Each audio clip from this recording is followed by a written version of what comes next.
Hope you're all doing good tonight. So yeah, like I said, I'm JTB. We're going to be doing a speed run of Resident Evil 4 New Game Professional. My couch can go ahead and introduce their lovely selves. Sure. I'm Extreme Lampshade. I'm Sleepwalker. I'm Maxi Lobes, and to my left is Rip Chip. The official Rip Chip. But yeah, let's go ahead and what costume won for the donation sent out, by the way?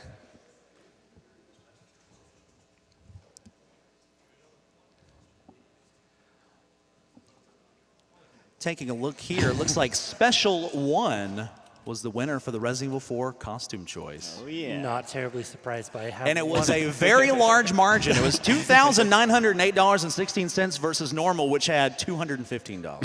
So I think it won by a big margin.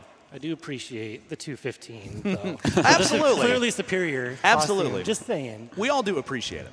But yeah, if we're ready to go, you guys ready to go? We're good. Yeah, let's do it. I'm ready. All right. Well, in 3, 2, 1, go. Yep. Woo! Woo!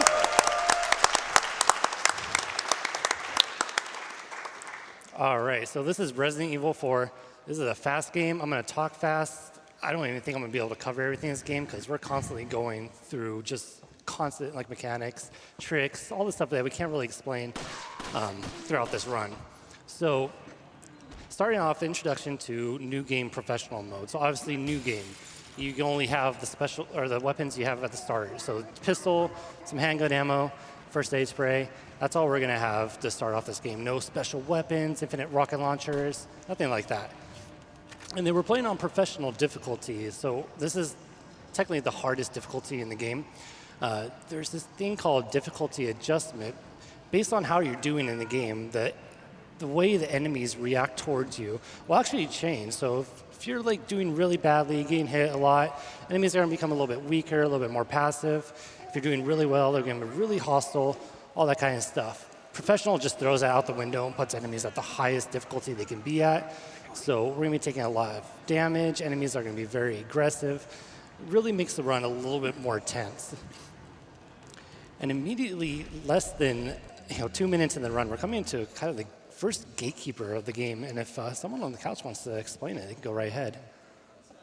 Yeah, Good. sure. So JTB here is going to shoot at this Ganado and switch to the grenade, and you'll notice that he'll do that a lot. Grenades run about, when you have the grenade equipped, it'll be about 5% faster. That triggers a cutscene that spawns like the first wave of Ganados, and that grenade that he threw through the window kills them. And the second wave that he's going to kill here with the grenade should trigger the end of Village here. And as you probably just noticed, if you're jumping over, you're doing things like climbing up ladders or jumping over fences, you're going to have invincibility frames. Right. And it was actually very important that he killed the Ganado in the specific place that he did, the first one. Otherwise, the group of Ganados doesn't spawn in the right place. Yeah, it's a pretty difficult segment because the first, like I said in the interview, the first 10 minutes of the run are very stressful because there's little to no room for error. You kill the exact amount of enemies in that area, so just missing one enemy means you have to waste precious ammo that you need later. So oftentimes when you speedrun this game, it's always going to be like the first 10 minutes you're going to be resetting constantly. So you did see me pick up a treasure there. Part of this speedrunning this game is having a money route, and that includes picking up treasures and selling them later on. We'll go into a little bit more detail about that, but I have a giant boulder chasing us. What do you do about that? Yeah, I knew that was going to happen. I wasn't going to go for that. If you're wondering what just happened, it's possible to hit the QT at the very last second, and you can go through that tree, and it saves maybe a second. And it looks really cool. But We call that tree skip. But if you miss it, you die. So Yeah. we're not about to start this run with a death. We want to look cool. I mean, we're playing on pro. We're pro speedrunners. Got to keep up that. We can talk about kind of the benefits of running on Pro. One thing that I like about it is the enemies are more predictable because they're always as aggressive as they can be. Yeah, you can have a lot of consistent enemy patterns. If you play on normal, depending on how well you're playing, you might actually get some really, really bad luck if you're playing very well, and vice versa. If you're playing really badly, the game will actually change so that the enemies are less aggressive and they will not attack you as much. And what you just saw is he ran forward a little bit to have one of the Ganados swing at him. And so in doing so, he had the Ganado to perform the really slow attack animation, so he's able to run by unscathed. Whereas if it's lower difficulty, he may try to do that, but he won't attack, and he'll have no idea if he's going to attack unless he's right next to him and get hit. Well, that's one bingo square we're not going to be filling out. So we got a little bingo board filled out for very common stuff that happened in the run. That guy that appeared around the corner, which doesn't appear like often at all. One of the squares was him trying to grab us, but fortunately with my amazing reflexes, I was able to fend him off. Nice.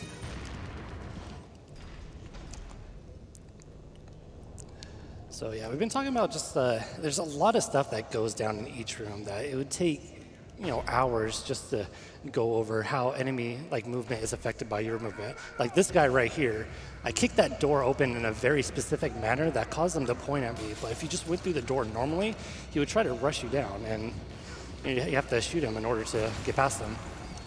Same with that, we abuse those iframes right there, right as the dynamite's about to explode, so that way we could just jump over. All the other enemies get hit, and then we just continue to run right past them.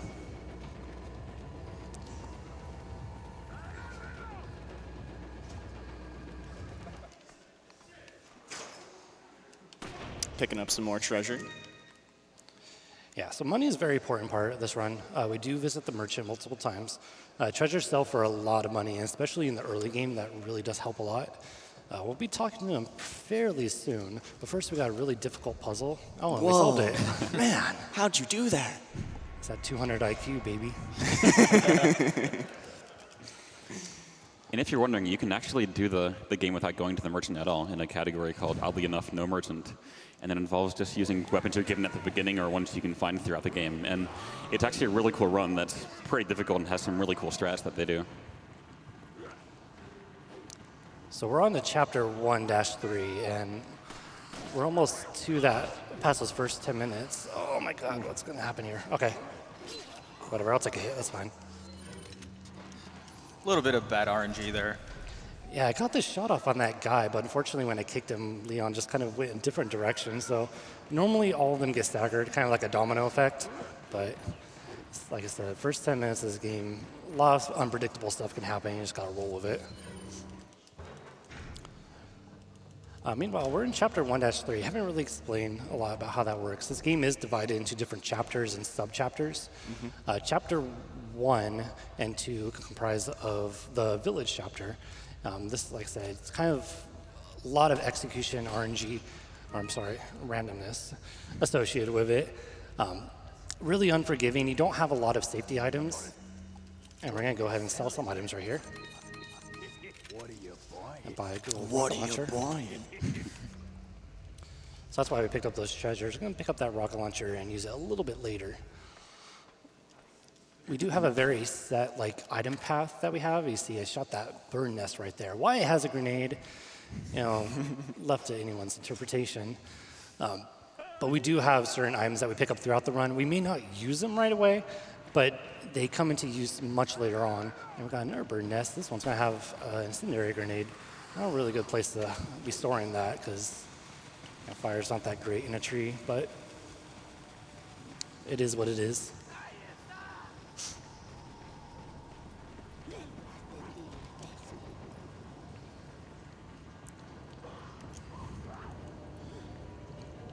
So we have this costume, Special 1 costume, with this RPD on the back of it.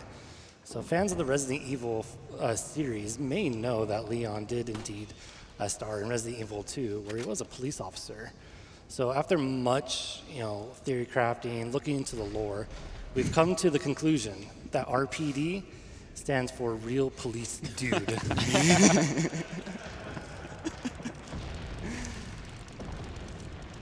And you know what real police dudes do? They run away from boulders. Right there, you also want to trigger that boulder QTE dodge at the very last possible second, so you can go further down that path than you normally would if you executed it right away.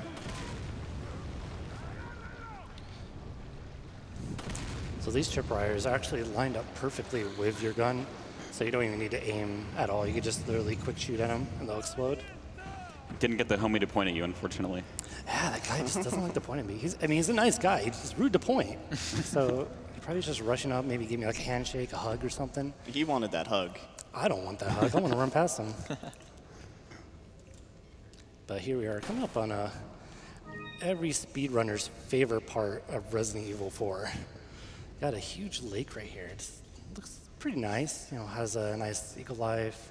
There's a boat there too that we can just go ahead and use to get across. I don't think anything's going to happen. I wonder if anybody in chat is telling you to shoot the water. I mean, it sounds like a pretty good idea. I guess I could do that. I was a little bit shaky, and I don't want to do that again. But here we're on Del Lago. You guys can go ahead and explain this boss, because I may say something I regret later. So there's kind of a pattern that you have to follow here. He's going to quickly throw 3 harpoons before he dives, and he's going to throw a 4th as he comes up from the water. And this is all very specific. This is all to kind of trigger a specific pattern. And this one isn't so great, but he'll work with it. Yeah, in the early days, people thought that this enemy was pretty much all RNG, all randomness. And then, slowly but surely a pattern was figured out. But even though we have a set pattern that will kill it pretty much every time, there's still a chance you're going to get a horrible pattern like JTB is getting right now. But it's not all bad. He's able to react because he's seen it enough. The worst pattern is when he actually dives and you have to wait about 7-8 seconds for him to pop back up. Yeah, I missed one earlier. Which is what he's going to do right now, but it's not too big a deal. So it's exactly 12 harpoons to kill Del Lago. Can't you get it down to 5 hits if you have your DA low enough? Yeah, if you're playing on normal amateur. or easy. Yeah, on amateur. Amateur. Amateur difficulty. Who plays on amateur difficulty? Amateurs. All right, worst boss done. Nice.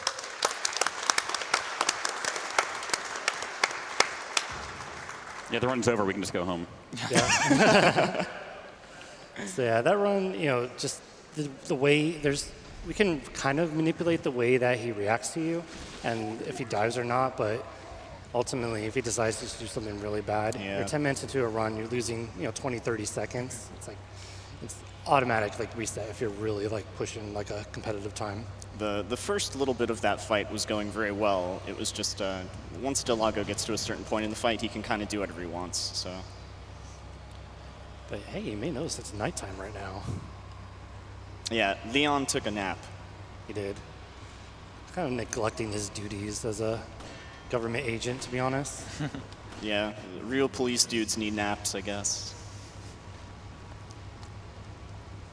But yeah, we're still in the village, chapter 2. We got past the first 10 minutes of the game, so the run becomes a little less stressful, I guess.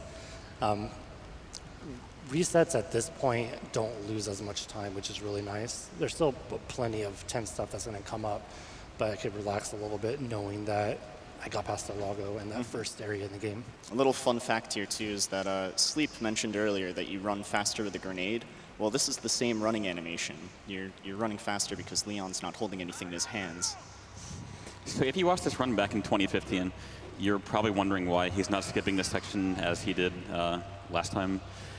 Because he was playing on 30 frames per second. And in that game, in that version of the game, you have many different kinds of glitches you can do, lots of out of bounds. But in 60 frames per second, you really can't do many glitches at all. There are some which you'll see later on, but for the first half of the run or so, it's pretty vanilla.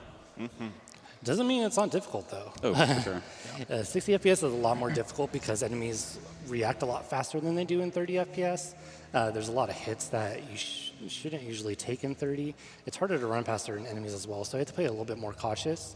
But overall, it's still a lot faster. Load times are faster, going to the inventory is faster, shooting's faster, everything in general is faster. So despite not being able to do the glitches, I still killed Gigante in one hit. Pretty hard boss fight right there. Not a hard fight for a real police dude here. Yeah, as you probably noticed, the rocket launchers are pretty absurdly overpowered in this game. Yeah, we do use them quite a lot in different parts. They're very cheap, especially later in the game where there's just treasure everywhere that you can pick up. But for now, we're just going to go ahead and run along. The merchant never raises his prices, so. Hey, throw some Franker Z's in chat if you can. For these Franker Z's here. Easy Frankersies. Or alternatively, oh my dogs. Oh my dogs. Oh my is a dogs. good choice. Or if you want to take it a step further, Corgi Derp. Yeah. But dogs in this game, not really stressful at all. They may look pretty menacing. I mean, Plug-us-infested dogs. I wouldn't want to encounter one in an alley. But as long as you're just running at like an angle towards them, you're not running straight at them, then they're not going to do anything to you. Also, more hard puzzles. Like I said, a lot of stuff going on in this game. It's kind of hard to like pick out like the more important things. This isn't really an important thing that we just got right here, I think, right? Who is this again? Yeah, who's that? Wait a second. Ashley? Who's that? All Is right. that Britney Spears? I think that's what the costume is inspired by, so. It would make sense given that when this game came out. Right. But yeah, now we have Ashley, and the game turns into an escort mission. We have Ashley following us. She doesn't have any weapons. She's defenseless. If she gets by an enemy, she'll go ahead and duck down for whatever reason, because the safest place is to be ducking next to an enemy instead of trying to run to the person with the weapon. But she's not all useless. We can hear that wait follow command does come into play later on in a couple screens actually. But for the most part, it's a little bit difficult trying to maneuver Ashley around enemies and rather than just being able to run past everything with just Leon. Yeah, you'll actually start seeing right here that movement starts getting a bit more specific than it once was. You're doing a lot of different lines. What the heck is going on here? Let me go. Oh. He's doing a lot of different lines in order to lead Ashley through the right way. Shadows in Night Village. Yeah, that was a little bit weird with the resolution. But no, I wanted to reset that because this guy did not do the thing I was supposed to like that. There we go. Normally you can run past him, but he decided to just go ahead and keep running towards Ashley. Like I said. So this right here is an example of doing very specific movement to accommodate for Ashley, basically. It's going to do a wait, follow me. That guy's going to sidestep, and Ashley's going to get up the ladder easy peasy instead of her getting taken away, which is usually what happens if that doesn't go the right way. So the biggest use of that wave follow is being able to let enemies know that you're there before they can actually see you. If we just ran straight into that farm, Ashley would have, the guy would have just ran straight for Ashley, and then we would have had a bad time. So we can manipulate her a little bit in order to affect enemy movement. Here we coming up on everyone's favorite part of the game. We're going to start off by hitting our good friend, Lewis. He's going to respond by giving us some nice ammo. Because I know whenever someone tries to knife me, my first instinct is just to go ahead and throw some ammo at them. So why are you knifing Lewis? So I do that because I want these guys right here to come through the window. So the goal of the cabin fight that we're in is to kill 40 enemies. We have 4 grenades that we're going to be able to use. And by getting enemies to come in and not sit outside by Lewis shooting at them, then we get a lot more kills a lot faster. So if knifing Lewis once wasn't enough, I'm going to do a couple more times here. Are you trying to kill me? Because these guys, they want to join the party. A lot of stuff happening here. Got the indestructible table right there, which stands every grenade thrown at it. Seriously, what? Is that made from like IKEA or something?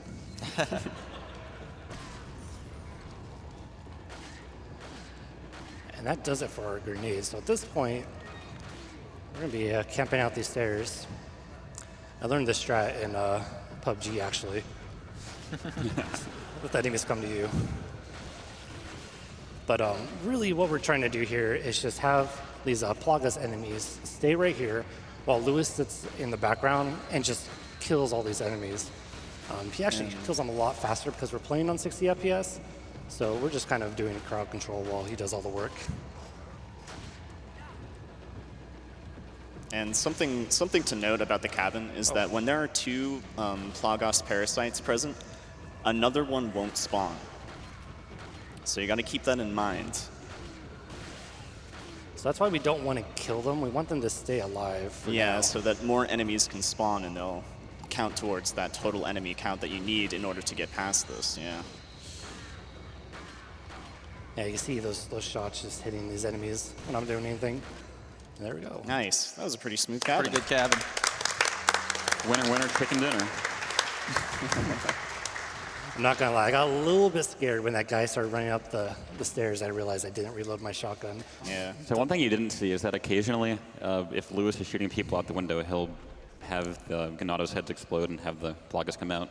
What can happen sometimes is if they're behind you under the stairs, they can actually slash you through the stairs, and there's really not much you can do because you obviously can't shoot them at that point. Now we're being chased. So yeah, we got this Gigante chasing us. Don't have to kill this guy though. All we have to do is pick up this key and try to keep running away from him. He is not stopping though. Oh, he is stopping, okay. We're gonna hit these chains. Can knife it in a certain angle to hit both of them at once.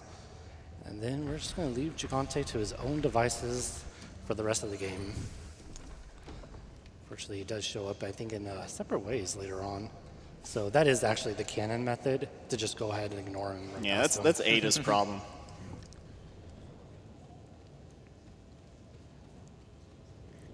So we've been talking for a little bit. Sure, some donations have to come in. I was going to ask if we had a spot, because there are a few coming in for you. This is a perfect spot. Yeah, this is the best spot right here. We have a $20.04 donation from the Englishman 130 who says, "Hey JTB, wishing you the best of luck during the best category, New Game Pro. It's so nice to see New Game becoming the standard for RE4 here after so many New Game Plus runs from myself and others at previous GDQs. This is going towards the jet ski glitch." Awesome to hear you, Englishman. Yeah, shout outs to all the runners that have done those New Game Plus runs. Englishman, Sunblade. Should we name Carsey? I mean, he did destroy his disc after the run, so I don't know how he feels about it. You can keep going if you like. Absolutely. We have a $40 donation from Throat Auger who says, "Had to donate during JTB's run. He has one of my favorite ever speed runs from SGDQ 2015. That RE4 run was insane, and I'm sure this one will be too. Donation goes to Runner's Choice." So Nice sky textures right there. this game was supposed to be, upscaled, but they kind of forgot to do some things. I mean, you kind of see the. Let me do this real quick. Look at those. Oh, you can't see the chains anymore, but very, very low res. Yeah, a lot of them are still legacy GameCube textures. Especially when you're playing separate ways.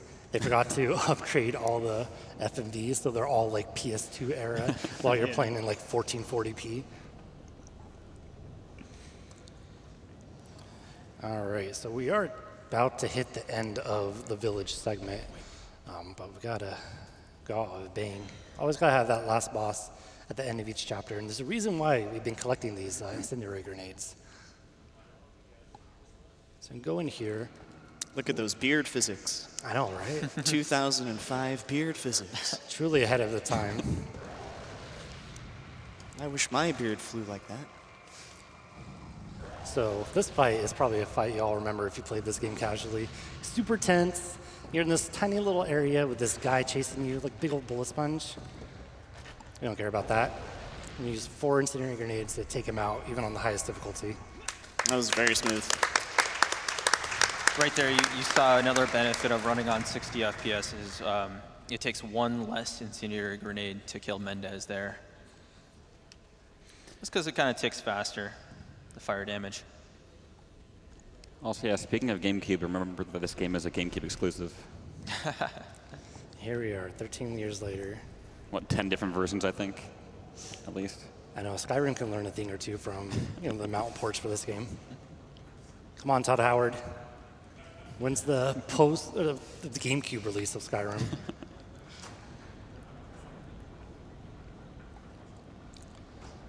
All right, so we are about to wrap up the village segment. So like I said, we got a bunch of different chapters. Next chapter we're going to be going to is pretty much like the randomest chapter, the randomest part of the speed run. Several different enemies that are introduced kind of just up the luck factor of getting through certain rooms. And it's usually one of the hardest parts to get through. Just giving a nice little foreshadow. If I end up dying, then it's not my fault. Oh, shout out to Leon just carrying this guy's eyeball around. If I see an eyeball come out of someone, I don't think it's going to be used to open a door. I'm not even going to look at it.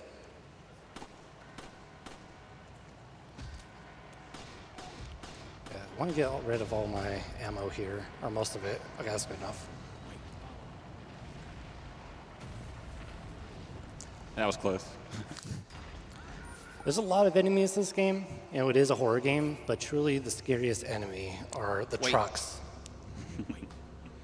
Wait. All right, I'm not going to save the game. That concludes the village. Now we're on to the castle. And to kick off a new environment, we're going to do a complete change in weaponry.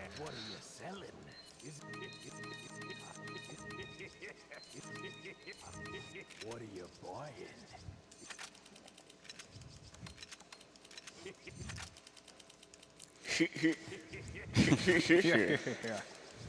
Shout out to the amazing ability to turn your guns upside down and backwards.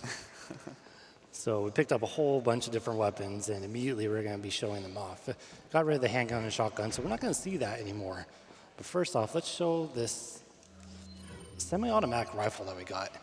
So we don't upgrade any weapons because this rifle will kill just about every normal enemy in one hit with a headshot. Super strong, and we abuse it quite a lot throughout the castle segment.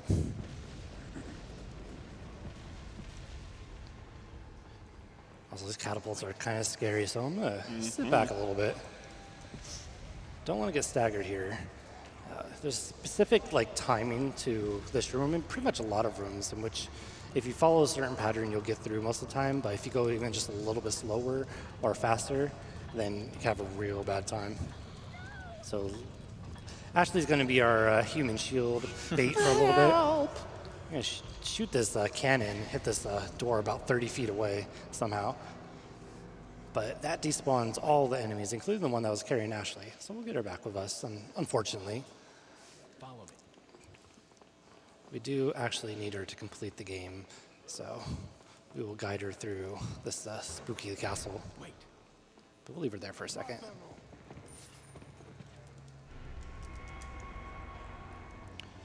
So another fun fact, leaving an area and coming back in despawns it doesn't despawn all the enemies, but resets them all. So all the enemies up there that thought I was there don't know I'm here now. Lets me go ahead and put those key items in and just run right past them.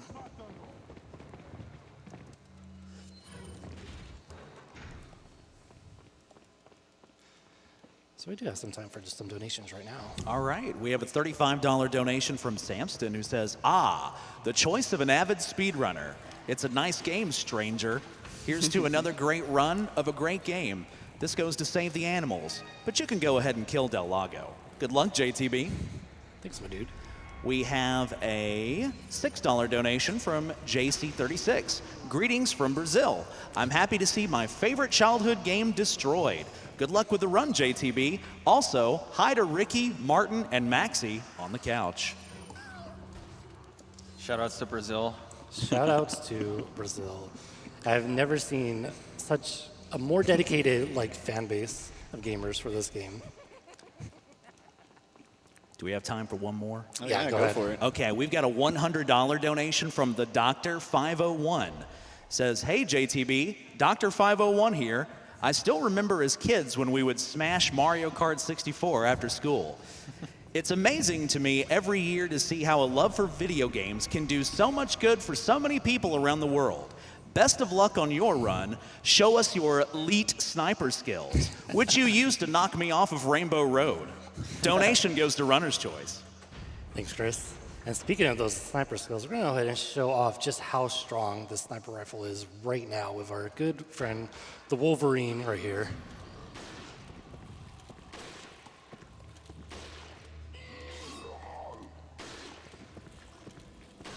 Nice. Very nice kill. Made it look easy, but that's really hard to do. Yeah, that is a very hard trick to pull off. And there's a little bit of frame drop right there too, so I got a little worried. But the reason we wanted that to happen is because we left Ashley here, and that actually attracts all these guys right here. It lets us run past, saving us the rifle slot and also just looking really cool. And now we're on to the water hall. You guys can talk about this. I have this nothing nightmare. to say. So the water hall. It's water hall. One of the All right, we're playing on 30 FPS now. One of the hardest rooms in this game. yeah. So Nobody likes it. Nobody. JTB is going to make use of the rifle here and the TMP at various spots. But basically, you got to run throughout the whole level and just there's like 4 cranks, I think. This first one, and then actually 3. This first one here, and then 2 that Ashley has to get by herself. And this is just the first area. But you see the TMP coming into use here. It's like one of the weakest. It's the weakest gun in the game, but it shoots very fast and it has a lot of ammunition. So he's able to kite enemies and push them back, hold them off here with the incendiary. and for some reason on 60 frames per second, Ashley cranks a lot faster than Leon. Okay, I think we got it. It's gonna be. And one of the biggest things about this room is you think, why don't they just kill all the people? But the thing is, if you kill too many enemies in this room, it'll actually spawn more of those shield guys. And it also has a, what, like, I think 3-second animation? Hardest part done. Unskippable. Hardest part done right there. That was very well done, JTB. Yeah, that was a super tense room. There's no room for error there. And even that suplex I did, that can throw off the whole timing of the room because I'm trying to get through that tiny little bottleneck.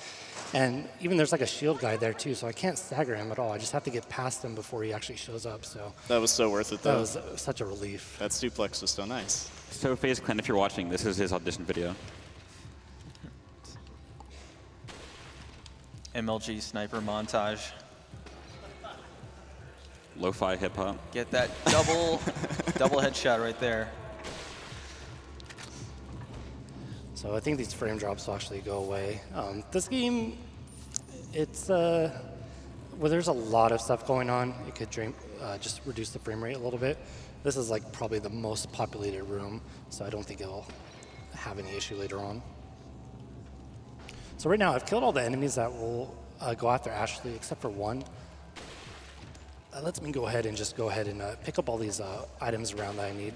And he doesn't actually need to kill that Ganado that he just shot. He just needs to shoot him so that he stops running. Because if you just let him run, he'll get all the way to Ashley. So yeah, it's a good time for donations Yeah. now. We're just going to let Ashley crank that, pick up some weapons around here, and then... Sure thing. We have a $30 donation from James72. Says, do you remember years ago when we thought about learning a speed game? You chose RE4, and I chose Super Metroid.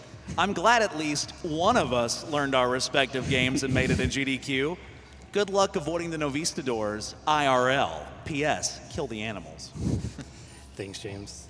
We have $25 from Geeky Fried Rice, who says, very happy to donate during the run to one of my favorite RE games ever. Thank you to JTB for running this game and to all the GDQ staff, volunteers, and attendees for making this event possible. You are all angels. P.S. Shout out to my buddy Noobs, who's in the crowd.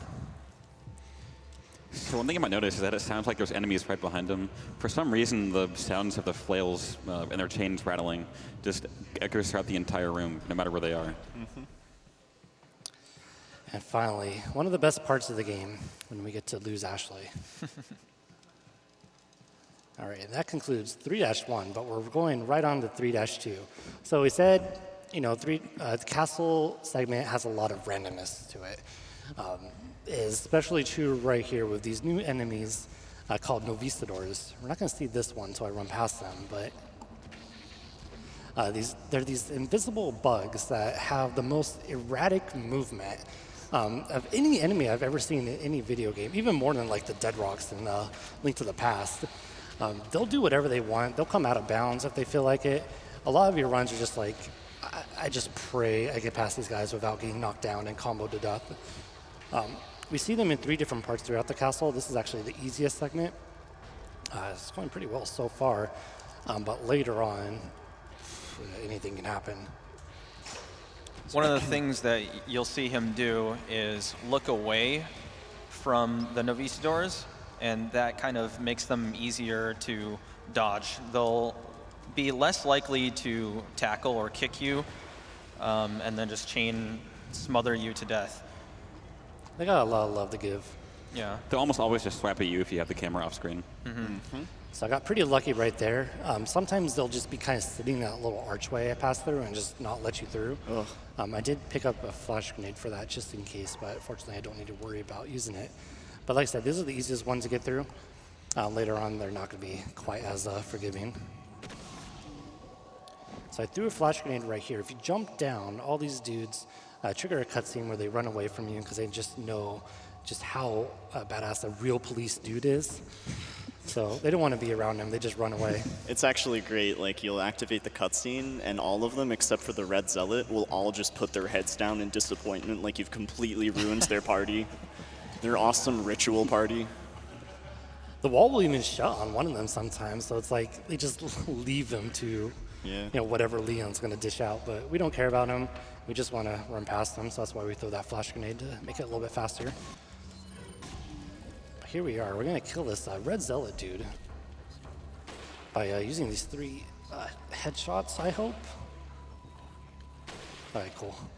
And so the reason why he's actually sniping the Red Zealot from here is that if he lets the Red Zealot get away through this door that he went through just about 20 seconds ago, it will actually trigger the Red Zealot going to a turret, and he'll shoot Leon countlessly until you eventually run around and shoot his back. And even in a speed run, it's really annoying dealing with him at that point. That's also the part of the casual one where you begin to really question, is this a survival horror or is this beginning to turn into a military shooter? All right. Also, the password for that puzzle was 1234. They really made a lot of hard puzzles in this game.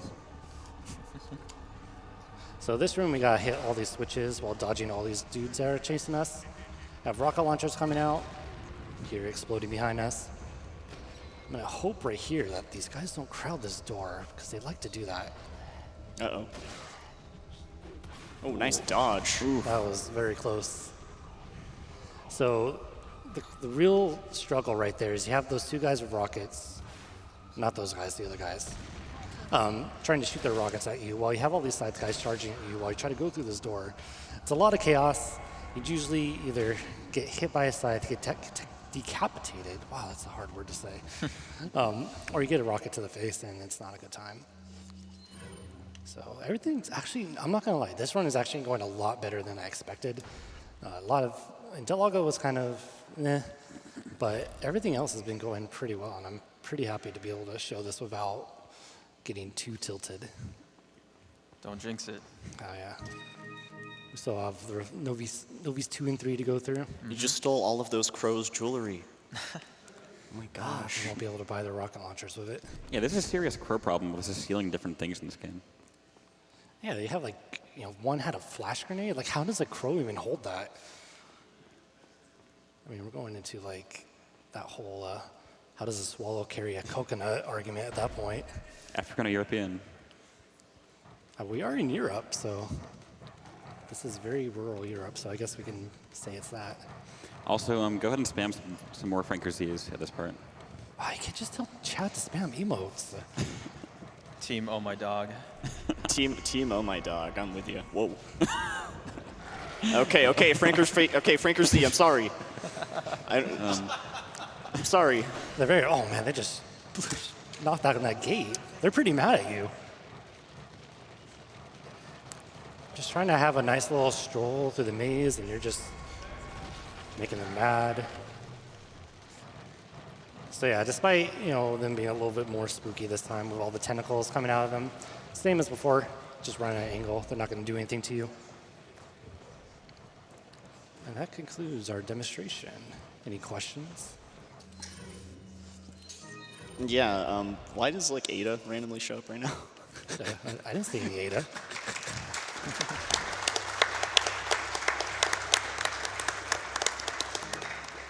Well, thank you. That was a very difficult segment.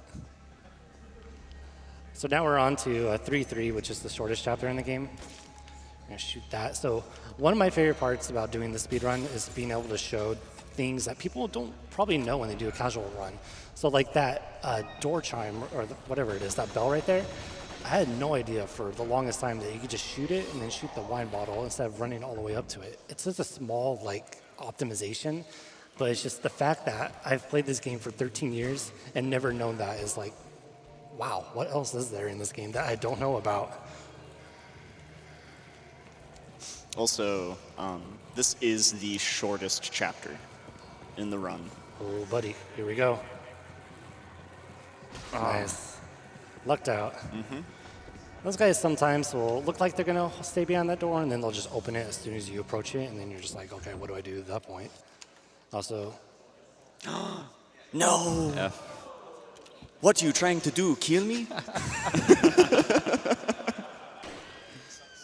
so we got to save Ashley, unfortunately. By shooting out those things, that's why we're going to be using this rifle here. Take out all these enemies pretty fast. And then at this point, she's going to go find out, oh, we need a key to open the door down there. That gives us a chance to go ahead and pick up that ammo, reload. This is a little bit of a hard next part because we want to kill all these enemies at one time. Just leaving one enemy will trigger like another wave that spawns. So we're going to start it off by shooting this guy in the leg. Then we'll pull out this grenade. We're going to wait a second and throw it. Oh, I might have thrown it too far to the left. Oh no, we got it. Cool. Yeah, you got it. So a little bit of a precise throw right there. Throwing it in any other spot causes one enemy to stay alive. It's just a bad time. And then everyone's favorite part of the game. So now we're controlling Ashley, and you can tell we're not a real police dude anymore. So those of you who have voted for the special one costume, we know what you're going for.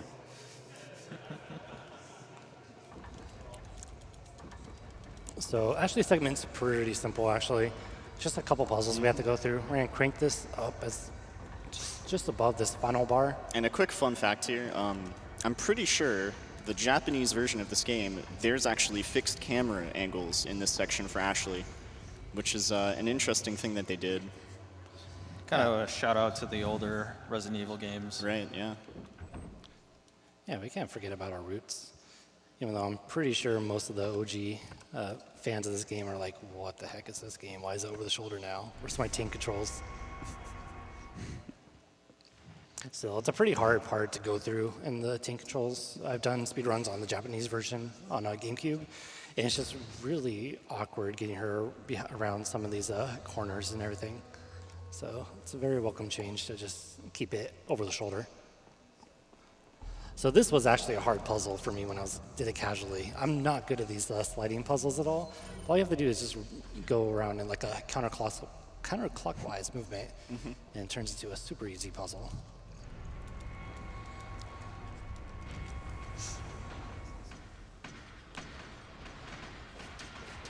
You know, Also, it's one of those classic cases of a slider puzzle. There's actually a somewhat simple solution, but if you don't do it and you kind of mess it up, it takes forever. So, falling on her butt in order to dodge these axes, because she will die in one hit. She doesn't, you know, Ashley on Professional doesn't normally just take damage from stuff like this. She just straight up dies. So. Yeah, you will leave her to get hit in like the New Game Plus category, because she is wearing her suit of armor and makes her invincible to all damage. But yeah, any hit while you're controlling her from those, instant death. Actually, right now would probably be a good time for a donation or two. Before we get to that, just want to announce that our first bonus game incentive is now open. Mega Man X Buster Only by Darrenville, so that is now open. Now to the donations. We have a $55.55 donation from Leon's Beautiful Hair. Says, greetings from Australia and the Discord channel. Good luck on the run, JTB. We've got the bingo card out and ready to fill. Here's hoping for some good RNG. We have a $30 donation from All-in-One Mighty, who says, JTB always does great runs, and this one is no exception. Hello from the front row. I'm rooting for you. And show us that jet ski glitch. This donation goes to Resident Evil HD Remaster Real Survival Difficulty. So now we're in Chapter 4-1, and this is when the game just goes completely off the rails. So we had this castle segment, but now we're in the middle of a volcano. I don't really understand the logistics of how they got this room into the castle. Imported lava from Amazon. Wait, you guys don't have lava? I mean, maybe that's like a Prime thing. They It's like a ship Prime. it within like a couple days. Definitely. hot lava fresh to your door. Man, Amazon can do anything. Taking over the world and took over Twitch. But yeah, so like I said, we're in chapter 4-1. This is the longest chapter of the game. There is a lot of stuff that we have to go through. First part, obviously, this is actually pretty simple, to be quite honest. But later on, the difficulty ramps up quite a bit. I'm going to go ahead and reload right there just to have that ready for a room coming up.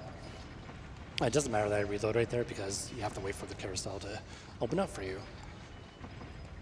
If you miss a cycle on that, it costs, what, like 8 seconds, I think? Yeah, you can even miss a shot on that statue I shot down to and still make that cycle with the reload. So it's, despite the rest of the game being pretty unforgiving, finally like throws you a bone right there. But now we're going to take this cart, a very comfy cart. Looks like a pretty comfy couch on there. Back to the start of the castle. Now that we've been collecting these key items, by the way, throughout the run, right here, we're going to go ahead and put them on. Be able to go on to the next part of 4-1.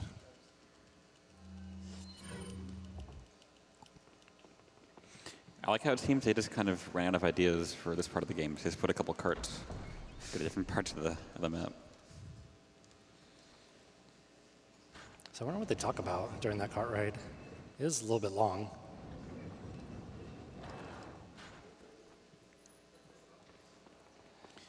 So you might be wondering why there's a cat picture at my feet right now.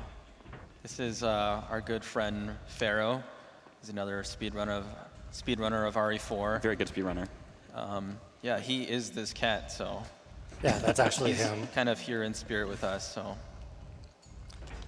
I mean, it's hard enough running this game as a human, but as a cat, that's pretty impressive. So yeah, you don't have to go in that room before you can shoot all those things down. Kind of a nice little thing to be able to shoot them all from one angle instead of turning around. And this part always kind of surprises me a bit. These dudes bust out of the wall on their little death machine, waiting for that one moment their whole life has been leading up to. But unfortunately, they both have one health and get taken down with one shot each, so sorry, bros. Go ahead and reload before I forget about this. So out of the 2 rooms that you're getting the grails from, I would say that one is the easier one. and you'll see why in just a second Oh here. yeah. This is when the difficulty of 4-1 just begins to really ramp up. So you remember these guys from the Ashley Slugmat. Fortunately, Leon has guns, and they're not just going to go away easily like they did with Ashley. So let's see if we can get this all in one go. I think I can.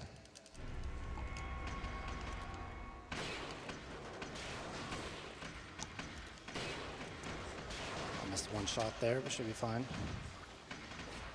It's a little bit of like frame drops whenever I zoom in, so it's throwing me off a bit. All right, there's one wave.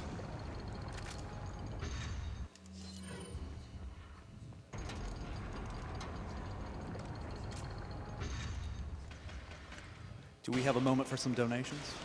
Just a second. Just a second? Okay.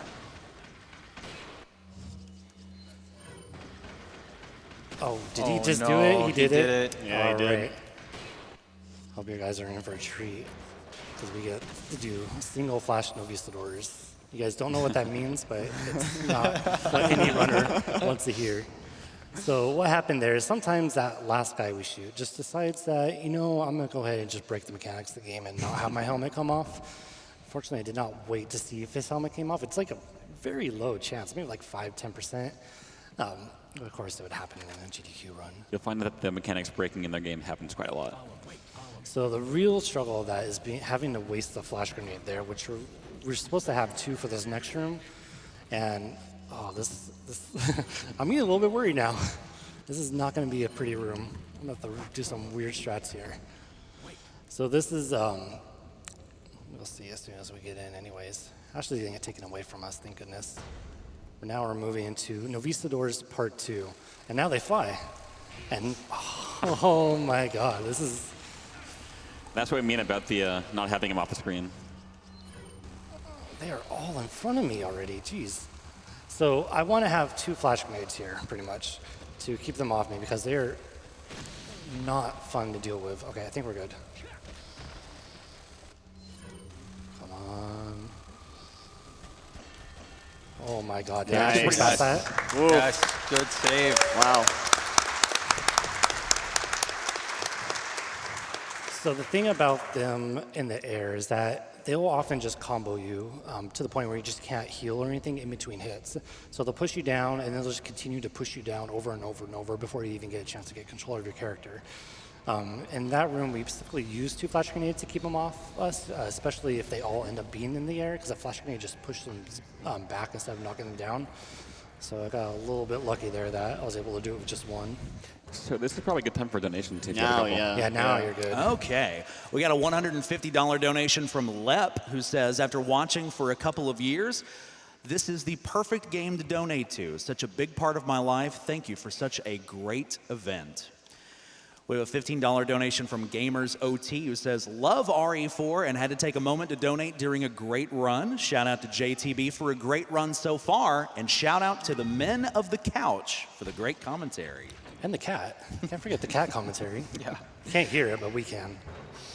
We have a $6 anonymous donation. Chimera Skip, Wen, Kappa. Good luck, JTB. And hey, Martin, Ricky, Maxie, and Joey. Also, remember to say bye, Felicia, at the jet ski as usual. Yes, sir. He just said Joey's real name. He's going to beat me up. But so they mentioned the Chimera wall skip. If you remember that wall that we put all those key items into, if we found a way to get past that wall, we would skip a significant part of the castle segment. Probably save about 20 minutes or so. But it's kind of one of those fabled things like barrier skip or palace skip was before they actually found a way to get through. But I don't think there's any way that we're going to find it. There is a second Chimera wall later in the run that I actually found you can get behind, but the thing is it envelops the portal to the next area, so we can't use it. Oh, and there's Ricky Rocket, named after our Ricky right here. Oh man, I'll do that again. Nice shot. 2 Ricky Rockets. Yeah, another one. Yeah, Usually- double Should go me. for a third? Oh, go for 3rd. 3 Ricky Rockets.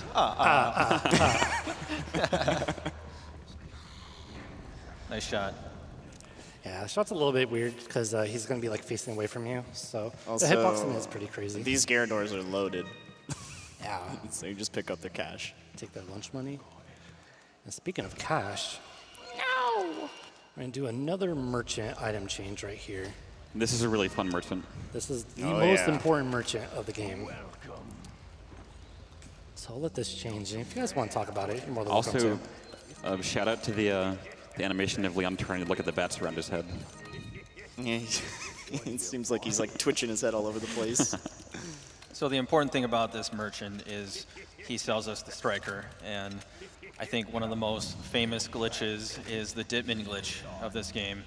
And you achieve it by aiming it and switching to another weapon before the laser shows up. And you can see JTB pulling it off. You're running, I think it's 1.5 times normal speed.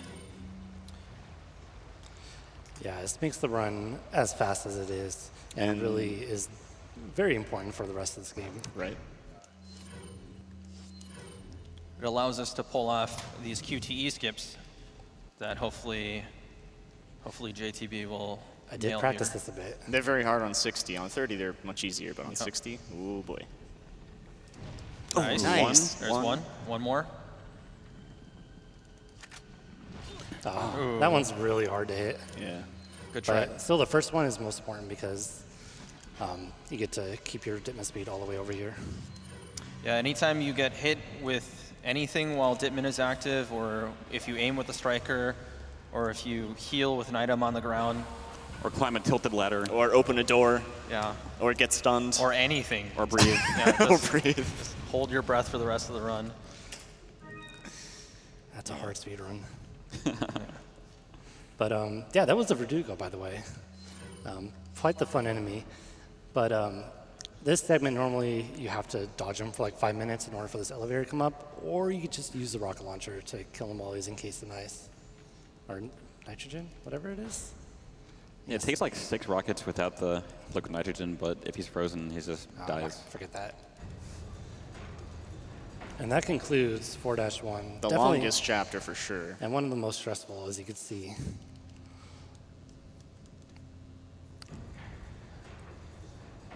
All right, so we've been buying all these rocket launchers for these boss and stuff, but they do have other applications as well. So I'm gonna go ahead and pick up another one. You may be thinking, hey, this is that part with the double gigante. He's probably gonna go ahead and use this rocket launcher to kill them. You would think that. But we're gonna use this rocket launcher to get past this area really fast. So we're gonna go ahead and just shoot this rocket launcher right here. Destroy this rock instead of going through this whole like segment. Oh, I hate this. Of using the dynamite to blow it up. Whoa, what is? So this is a really hard boss fight. He needs a lot of concentration for this part. Yeah, please be quiet. Can't concentrate at all. Especially you, Pharaoh. Yeah, serious time, please. All right, we gotta kick this fight off by riding this pulley. Probably a little bit faster than you expected. The pulley is kind of a little bit slower than Leon. Maybe if we do it a second time, it'll work. Yeah, the hardest part of the fight. Oh yeah, where's the pulley at? Nice. Oh yeah, real police dude doesn't need any pulleys. He just goes out of bounds. So we talk about Ditman going fast. It doesn't just apply to running fast. It also includes doing animations faster. So by using Ditman and use that pulley, you just go much further than you're actually supposed to. And let's just go ahead and skip that fight completely. Yeah. And if you really, really enjoy the Novistadors, here's your third area of them. Right, this is... Third and final section with them. So what I want to do here, I want to hit this switch. There's these 2 bottlenecks I go through. Hoping this flash grenade stops them and lets me go through. Okay. Nice. There's one. It's a good start. And if I can knock these 4 up here down in one hit, I should pretty much be golden for the rest of this room. Okay. Nice. Very nice. Now let's see if it works. That's for some reason a lot trickier than it seems, just Yeah. because the scatter for the striker is completely random. Like you can be looking straight at somebody and just miss. Oh man, did we get a perfect Novi's 3? I believe so. Nice. It looks like it.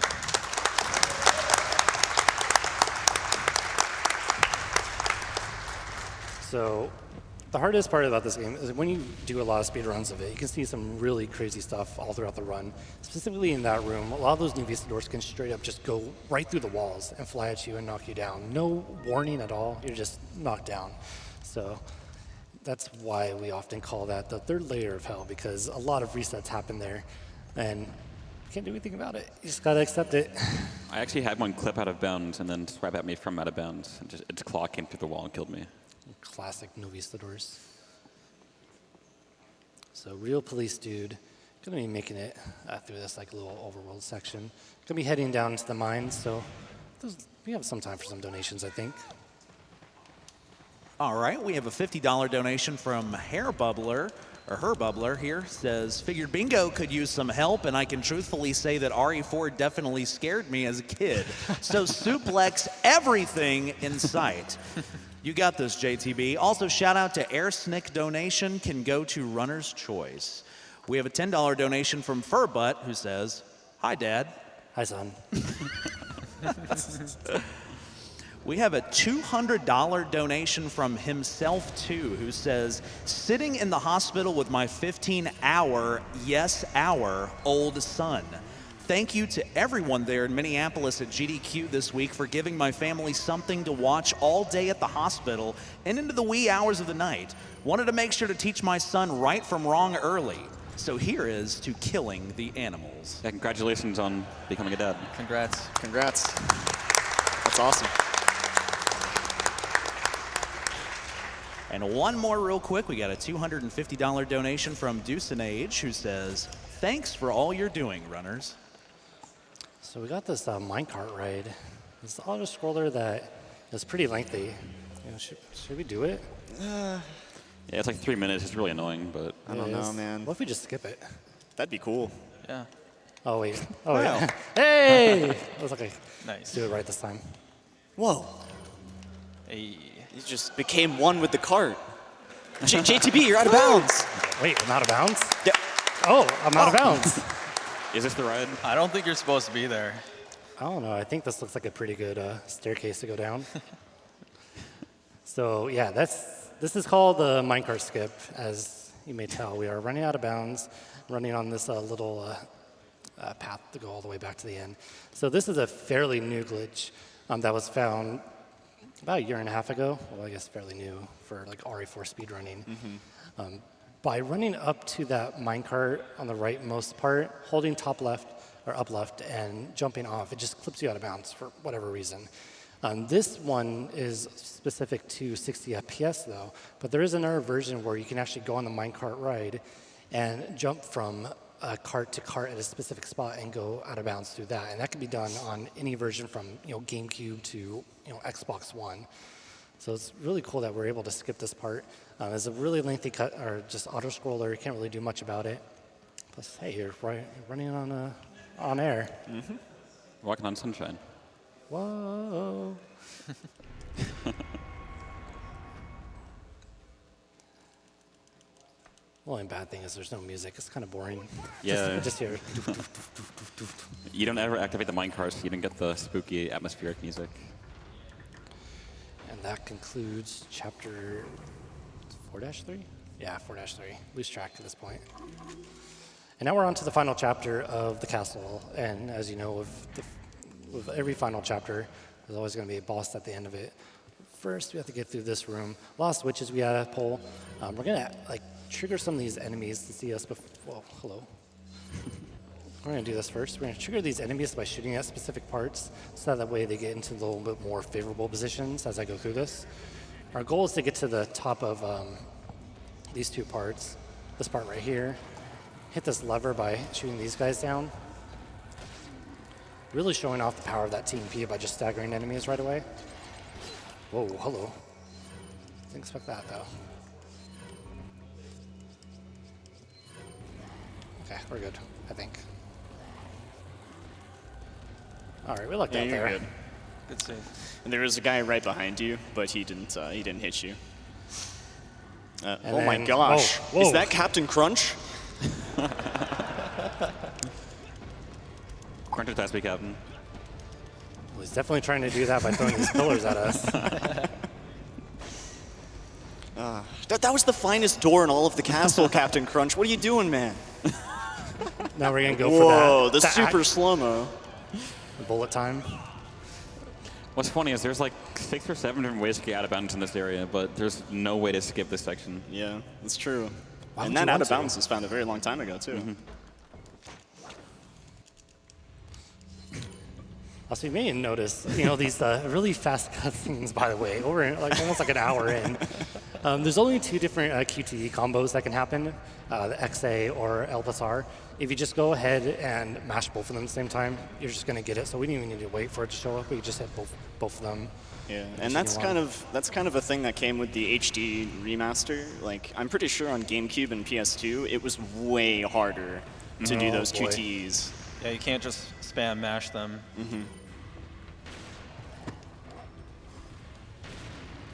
I love this guy. Right here, JTB is doing a pretty precise setup, and he's just getting into a position where he can knock off these Dynamite guy messed it Illuminatis. up. Los Illuminados, cultists. So this dynamite guy sometimes decides to throw those dynamites and just throws off the timing of this because I want to be able to shoot them down as soon as possible, like this. And if I'm being staggered over and over, it's a bad time.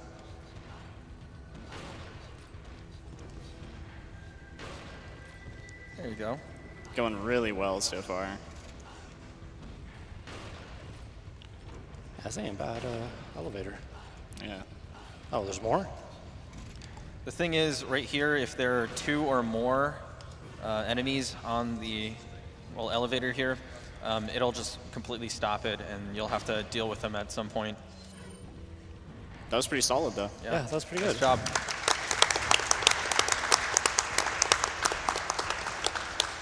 As you can see, it really, really benefits you practicing that positioning, because that section can take 3 times as long if you don't really get that down. It's actually a lot harder than it seems, and he did a really good job on that part. Yep. Yeah, it's a lot of listening to the timing of which side those enemies are going to jump down on. Because if you look at the wrong side, then generally they'll get in a position that you can't just shoot them down easily. Don't need that. Go ahead and buy another rocket launcher. So like I said, end of the chapter, we got to finish it off with another boss fight. Bet you can't figure out what that rocket launcher is for, though. So this is Salazar. Salazar. Man, I cannot get those two right. But this is a fight you may see us skipping in 30 FPS, but we can't do it in this one. So 3 quick shotgun shots, and then that rocket launcher to the face. Let me get through. GG, Salazar. GG. You're small time, Salazar. Salad bar. Yeah, I'm sad we never heard the salad lady in the entire run. Yeah, that's too bad. A little disappointing we skip all the cutscenes because there's plenty of wonderful insults between Leon and Salazar that we have to miss, such as your right hand comes off. You're small time. I think now would actually be a pretty good time for some donations. Yeah, go ahead. All right, we have a $50 donation from MacDaddy0 who says, enjoying my 4th GDQ, and I'm thankful I finally have some extra money to donate. Watching the speedrunners is so very impressive, and I'm so thankful to them, the staff, and all those watching. Keep rockin', and here's to the rest of the week. We have a $30 donation from Patsykin who says, as a kid, I could not handle the scary atmosphere of this game. 10 years later, I still can't play it. Glad to see this game that haunted my GameCube collection get destroyed during the best week in summer.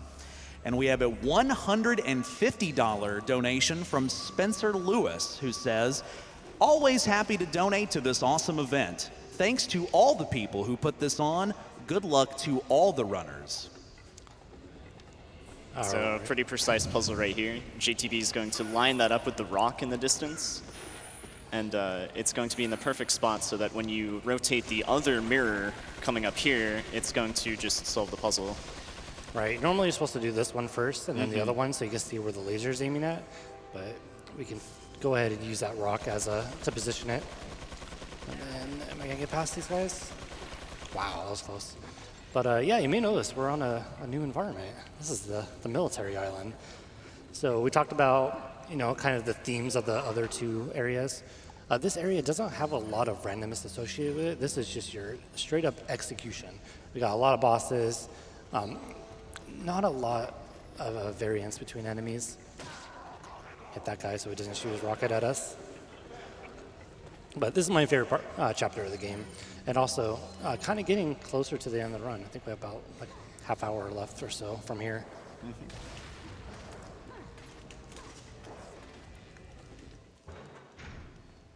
All right, so we talked, if you watched the interview, you saw me talk about the best waifu in this game.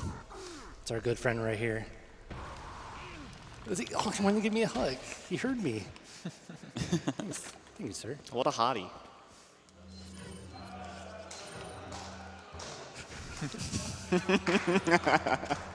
Oh, come on. Clap for that.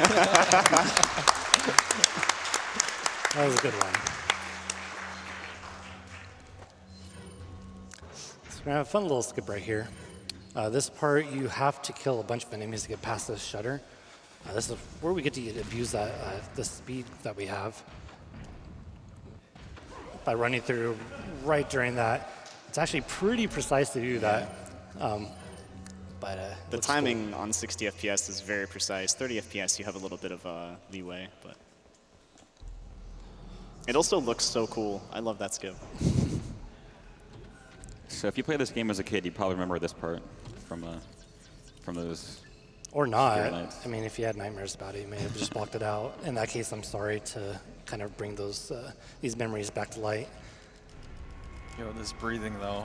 You want to tilt the camera? Give him a good oh, there he is. Not too spooky. So yeah, these are regenerators. Big, freaking huge monsters that just absorb all your shots. Super scary in a casual playthrough, super easy in a speed run because they're literally slow as heck.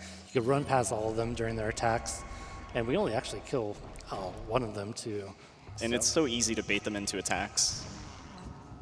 As you can see there, just kind of run into him for a little bit and he'll just do an attack. And they're so easy to dodge as well. You just kind of take a couple steps back. So very derpy enemies, despite being extremely dangerous if they actually catch you.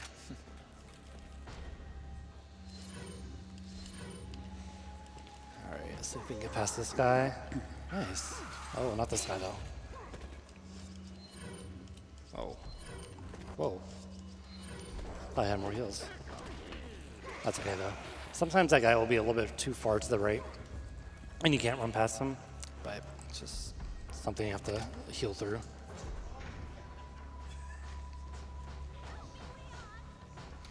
All right, so we got Ashley. You can hear Ashley in the distance.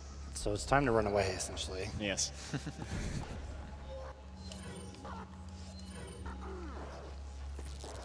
So run past all these enemies. Like I said, the game doesn't expect you to be running this fast, so you just use Dipman to run past everyone, and they just can't do anything to you. Here's the one regenerator you're gonna kill, the Iron Maiden variant. Has a lot of spikes on him. A really big bullet sponge, but rocket launcher takes him out in one hit. Give us the key card. Or card key. I've always wondered how they had that key card grafted onto the Iron Maiden. Yeah, like if the spike went through it, you would think it'd probably disable it, but no, it's still intact. All right, so now we're gonna be able to use these flash grenades a bit that we've been collecting. My goal is to get rid of the flash grenades in a few rooms. And I'll talk about that in a little bit why, but first, I'm gonna bait this guy out. Hello.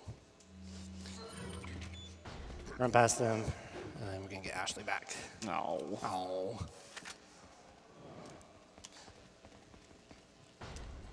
All right, so throwing our flash grenade here. Hopefully we get the guys on this far back besides the shield dude. Okay, run past him. All right, good. And then we're gonna use Dipman right here. This is kind of a cool little trick. We run to the left of that archer guy. So he does this weird sidestep and lets us just run through. Leave Ashley back there. Oh, Ashley, what are you doing? oh no, Ashley's back there. Partying with the boys. And then she's back with us. So this is not the first time we've done that. When there's rooms that have like a trigger that you can pass over to go into the next room, it doesn't matter where Ashley's at, she's just gonna show up no matter what. It's only then when you go through a door that actually matters where she's at. So we don't want to deal with this guy, so we're just gonna flash him. Run right past him. Hopefully he doesn't grab us right here. Thank you for not grabbing us right here. And get rid of our final flash grenade and do kind of a neat exploit here. So you see right now, I'm in the empty status, meaning I've used all the weapons I've had equipped. So by doing that, we can hold our knife at Ashley right now, and right now I'm holding down the aim button. And whenever you aim at Ashley, she likes to duck down. But when you're in this empty status, she stays in one spot for as long as you hold the aim down right now. So I'm gonna leave her stuck right there until after this cutscene. She's gonna jump down, you can see her. And because we're already over here, these enemies don't see Ashley at all. They only see Leon. So that lets us go through this whole little room while we wait for this wrecking ball to reset without any of the enemies trying to chase us. So kind of a neat little exploit. Makes this room a lot simpler to deal with. And you can just see them just standing there in the distance, just kind of chilling. Yeah, this is probably a good time for some donations if you have some. Oh yeah, we sure do. We have a $10 donation from Shorty. Says, we have come a long way. From 2012 to 2018, we have discovered so much in reducing this game's time. As our Father, Lord, and Savior Sunblade would say, wake up. And I think you guys know the rest. Good luck on the run, JTB. Sounds like Shorty's trying to bait me into getting one of those bingo squares. Oh, come on, Ashley. We have a $150 donation from Dragon Hat, who says, I've been watching GDQs. I messed that up. That was my fault. I've been watching GDQs for several years, and I've made sure to donate every time. Here's $150 for now. I'll be back later in the week after I get my paycheck for another donation. Put this money towards JTB's choice, and good luck to all the runners. That was my bad. I didn't hear that I didn't yell at Ashley to come at me, so the regenerator had recovered enough to hit Ashley while I ran past him. And now we're going to do everyone's favorite weird glitch of the game. This one is weird. Oh, she didn't do it. Normally she just runs through the shutter door. Yeah. We'll She just clicks pretend right that she through it. did. Yeah, Man, exactly. did you see her run through that shutter door? That was crazy, man. Thanks. It's a lot of hard work. Now we get to see her drive a truck. This is actually good for more donation time. Yeah, this is a pretty lengthy auto-scroller. All right, we have a $53.17 donation from Captain Bus. Says, I love the Resident Evil series, and this is a great run with excellent commentary. New Game Professional is my favorite way to play Resident Evil 4. Thanks to everyone involved for all the effort put into one of my favorite weeks of the year, and a great way to make a positive impact in the world. Looking forward to Pessie's run of RE1, and this goes towards having that done on Real Survivor. And we have a $50 donation from Brizok, who says, thank you for your great work, GDQ. I love falling asleep to these speedruns and waking up in anticipation to see how much more money was donated overnight. We have a $5 donation from Biospark42, who says, hey, JTB, what do vegan zombies eat? Grains.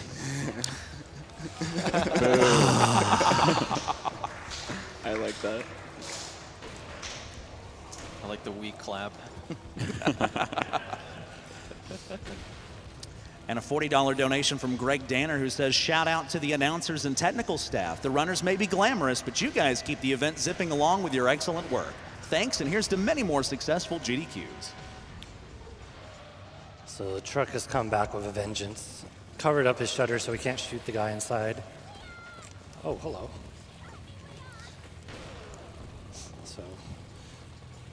So despite the truck being on fire, When do you think Ashley learned to drive this thing? maybe it was during that cart ride through the castle. There's like a little manual for driving, trucks like this. Nice tutorial. I like how she drives through the first pipe, and the second one gets her. I like how it just flips over completely. See you later, Ghost Truck. Maybe Ashley learned to drive it playing American Truck Simulator.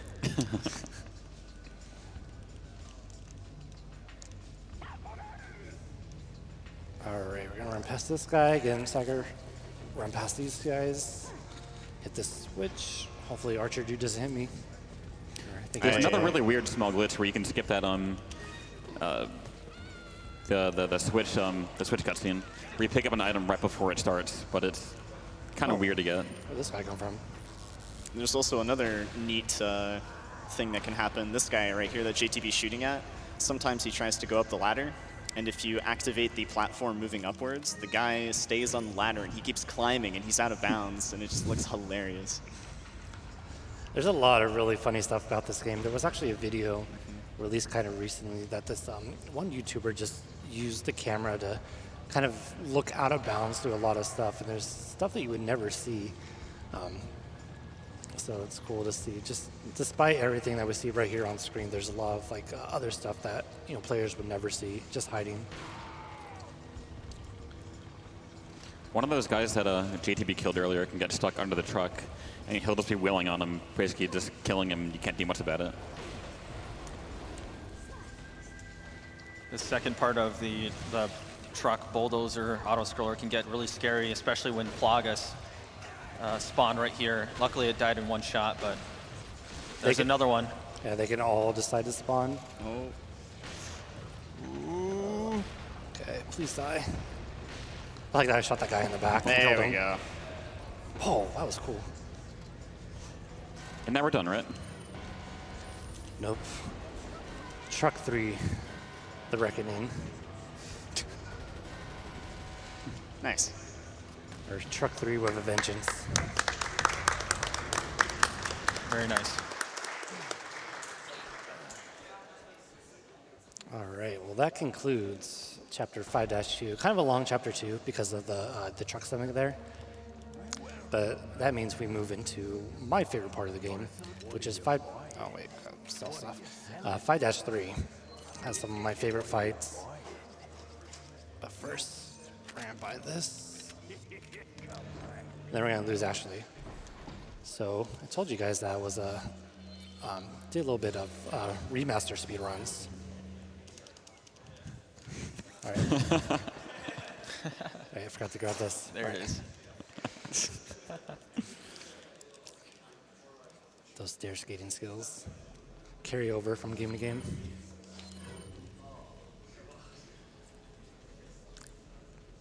All right, so if you have some donations, we have a little bit of time right one here. or two would be good. Yeah, absolutely. We have a $30 donation from Aussie Dancer who says, "Good day, everyone at SGDQ. Hope you're all having a great start to this marathon. Donating because this is an amazing chance to help people all the way around the world while getting to watch some amazing video games." And another $30 donation from Derek Dadian Smith who says, $30 for now and more to come later. Keep up the great work, organizers, tech, announcers, and of course, the runners. So here we are in the QTE boss fight against our good friend. Actually, I'll let Leon go ahead and announce him. Comrade. Krauser.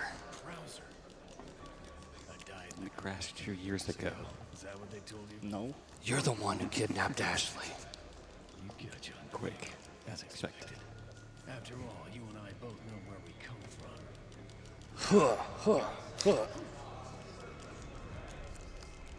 What do you want?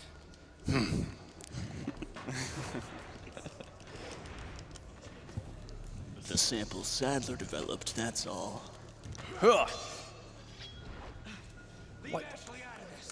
Oh, I need her to To buy buy Sadler's Sadler's trust in trust in me. me. Like you. I'm American.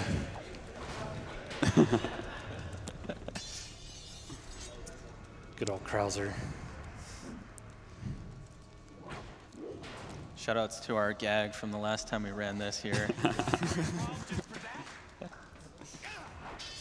Now I feel bad. That was like a pity clap.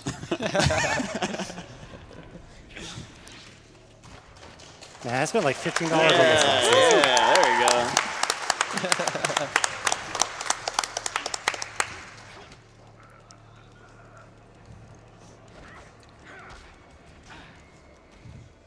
So here I could just spam both QTEs at once and not have to worry about getting killed by Krauser whatsoever. On some of the older versions, like we said, you can't really spam the QTEs like you can on this one. And so you basically have to you have to guess until they pop up, and it's very often that you can just completely botch it. And So I get end up one dying. swear per run. Oh, Krauser just stole it. Man, Krauser, come on, Krauser. Has something she's lined not up. even wearing a red dress. You may be able to prolong your life, but it's not like you can escape your inevitable death, is it? So I want to point out Krauser jumped like 30 feet in the air backwards. You knew each other? More or less. Maybe it's about time you told me the reason why you're here. Maybe some other time. Rejection. Didn't even get a phone number. All right, so that gets past that first kind of lengthy part of the chapter, but now we move into boss rush mode. First off, laser boss. So we really do question like exactly why this got put into the game. Yeah, and if you can see, Leon clearly learned all of these jumps from the Krauser fight that just happened. You watched Krauser jump 30 feet in the air, I'll jump 30 feet in the air. Yeah, we're a little bit tired though. I think we should take a break. Yeah.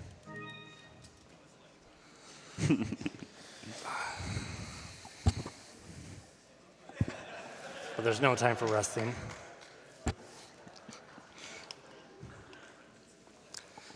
So there is actually a point to that. The whole reason for having that chair there is to alert you to the treasure that's hiding back there. But a real police dude needs his real police arrest.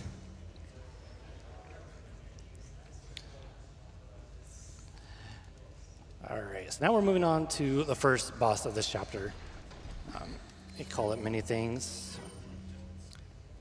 But the name that they like to call it is just it. It's kind of like a chase sequence through these little things right here. You'll see them in just a second.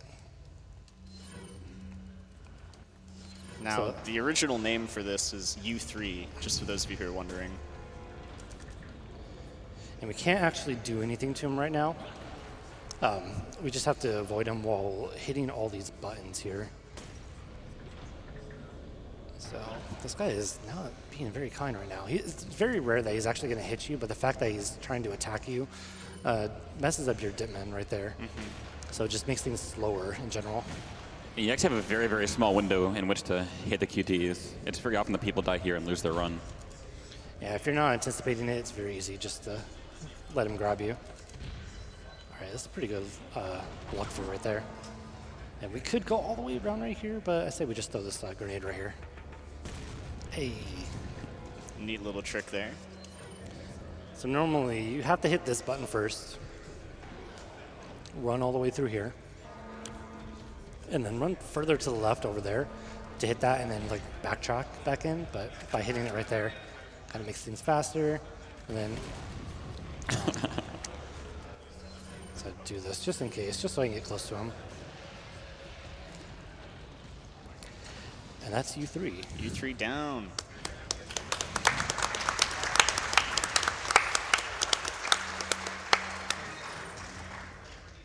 I call that boss Bono.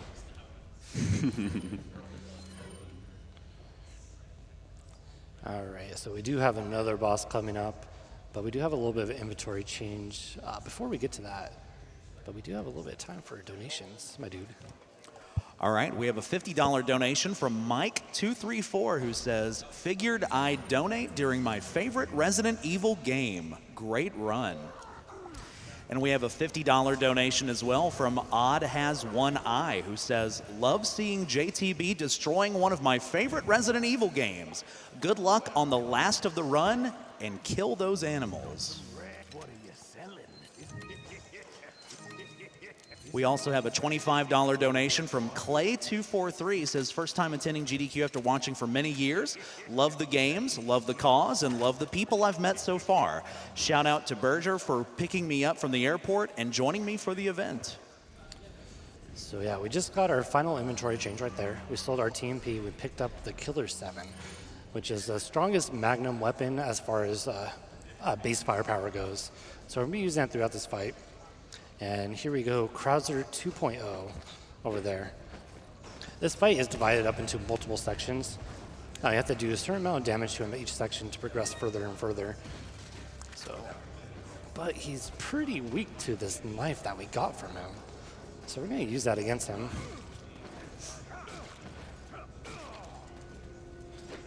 Throw this flash grenade. I like how you just knife him a bit and he's like, "That's what I'm talking about." Hey, maybe just into that kind of thing. Yeah. I'm not one to judge. Also, he somewhere picked up an extra knife. Not really sure where he got that one. Probably has a stash somewhere. Probably. All right, let's see if I get this right. Okay. Oh, what? Did I miss his head? Oh, that's the works. It's a little bit tricky to get. Normally what happens is he'll jump up right away and do this whole like segment where he just, oh yeah, let's point this out first. Just casually moving through a statue. Let's go ahead and do it again too. But yeah, like I said, normally what he does, he jumps up and goes this whole sequence where he monologues, throws grenades at you. But if you're able to shoot him and like within a second of that starting and then back up enough, he'll actually just try to charge you. So nice little time save there. These little robots. Where did they come from? I guess I'll respond. Huh, umbrella.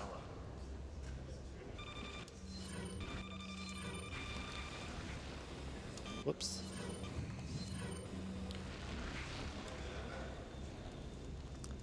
All right, then we move on to the final segment of this fight and really get to show just how strong this knife is against Krauser, if I pull it off.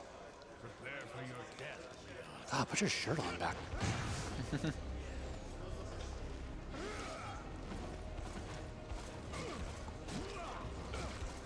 This is what I like to call the disrespect. Yeah, he's extremely weak to a knife for whatever reason. Oh. That was very, very impressive execution. So yeah, that was really good. There's a lot of things that can go wrong. If you knife him in a bad spot, it'll hit his arm instead and just negate the knife attack, and it'll just hit you.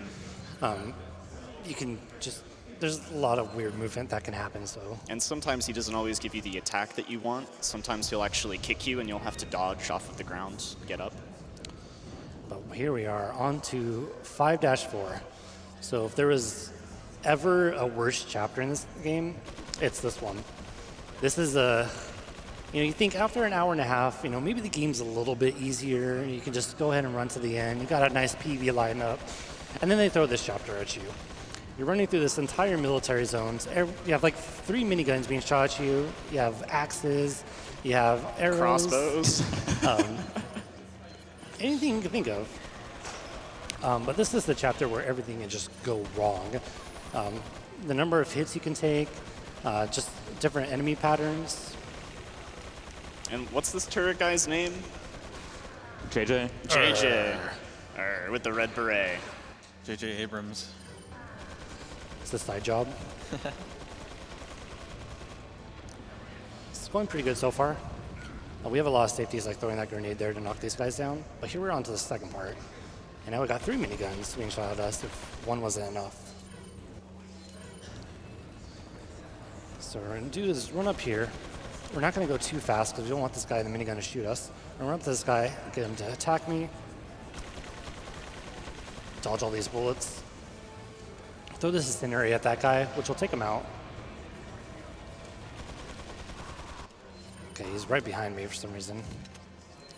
Now, Mike is the character in the helicopter who's trying to give you backup. He's doing his best job, but it's not always that great. He's trying his best, but it's not always that great.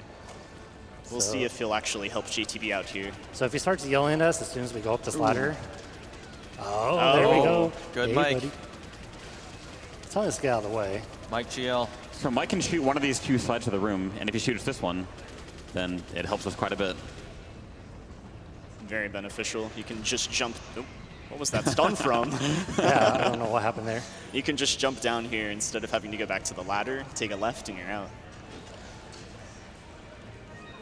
So that's the first part of 5-4. That went really well. That went actually. really, really well. Yeah, thanks a honestly. lot, Mike. Thank you, Mike. God bless Mike. Oh, Like, wait. oh. Wait, what happened? What happened during that cutscene? There's a bunch of there's some smoke. What's happening over here? Oh, Oh, Mike. Mike. no. Oh, no. No. You Yeah. died. He wasn't a real police dude. Do I have time for one quick donation? Yeah, Oh go yeah, for you it. have a couple actually. We have $10 from Alex172 who says this donation is dedicated to the true MVP of Resident Evil 4, Mike the helicopter pilot. Here's to you, Mike. Here's to you, Mike.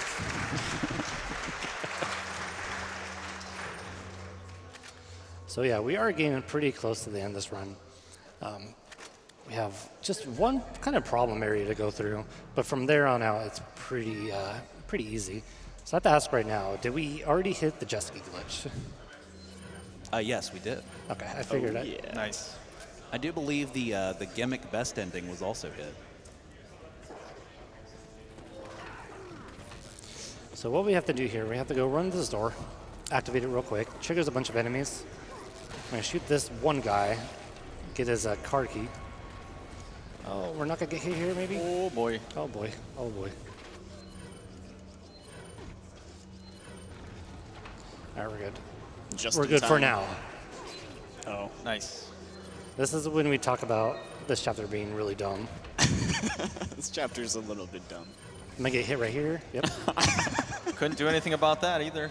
So if you're wondering how runs can die in the very last level of the game, I think you can see. Yeah, or just lose enough time that it doesn't even matter. Oh, I'm gonna get hit here because there's 2 guys here for some reason.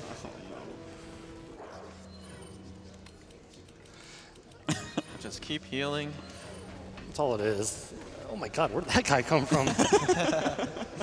If you play this game on like the GameCube or the PS2, your system loves this level.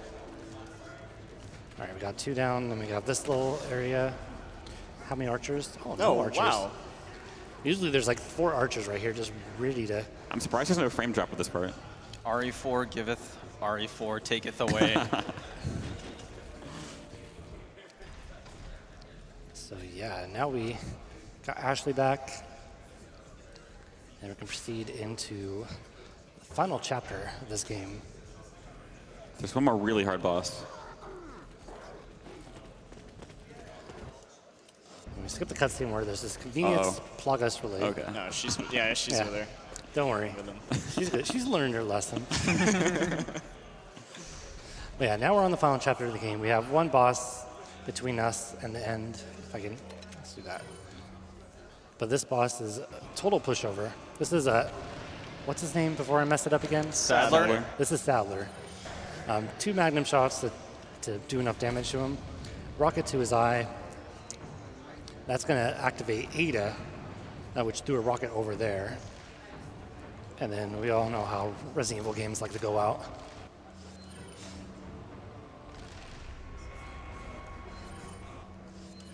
And that instantly kills him, just like it does in all the other games. But yeah, Goodbye, Sadler.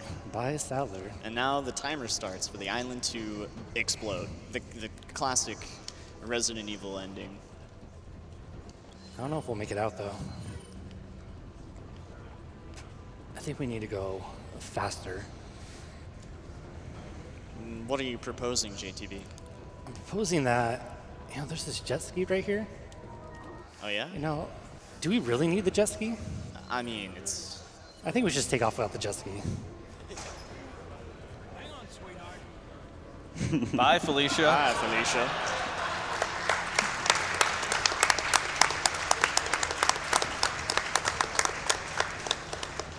So yeah, that's the last part of this run. So while we're kind of going through this, we'll do a couple flips. Woohoo! But As you can see, Ashley just completely clips through Leon during the backflip. But yeah, as we're wrapping up this run, just want to thank Games on Quick for allowing us to do this again. I'm glad to come back and show this run to all you guys. Shout outs to the entire RE4 community. Behind me on the couch, watching at home. We wouldn't be here without you. And lastly, wish Demonio a happy birthday, one of our friends, as we get time. Fa Sherry. Oh, hit time. We're Oh good. yeah, time, by the way.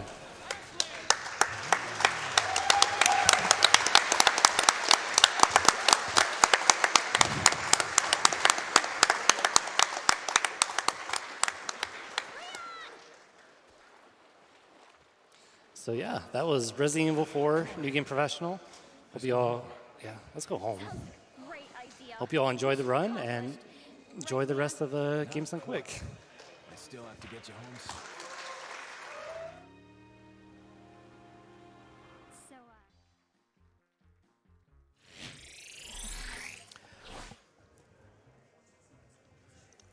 Fantastic run there by JTB, Resident Evil 4. Well done. Coming up next, we have an interview, the NES block, with Feasel, Aqua's Error 72 and Smartball. We're going to go to a quick break, and we'll be right back.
All right, and welcome back to Summer Games Done Quick 2018.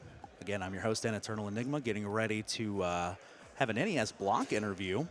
Ninja Gaiden Black will be the next run coming up afterwards. Waiting for that interview to get started, and we'll throw it over there as soon as they're ready.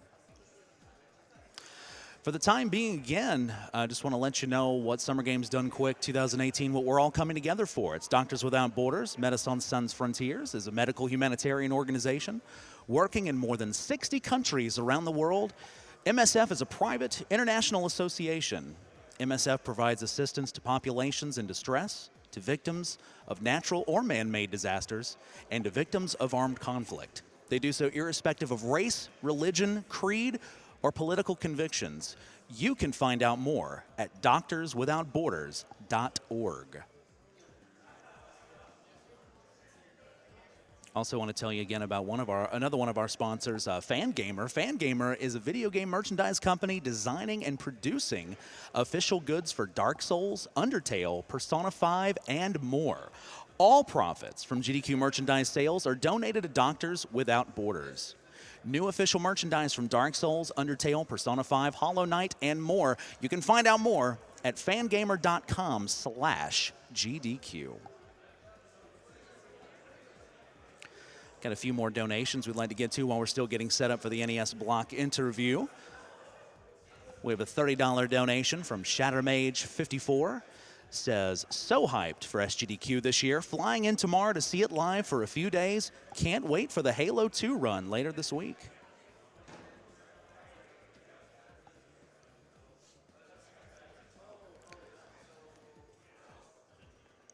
We've got a $1,000 donation. Absolutely.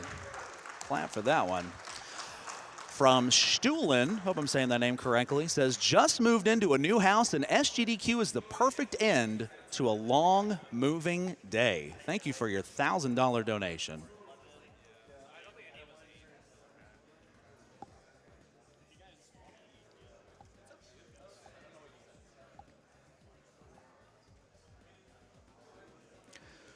We have a $25 donation from Lokala, says, love watching GDQ and had to get a donation in for that awesome Portal quilt. I just got my first Super Metroid 100% run under 2 hours yesterday, so naturally, this goes to killing the animals.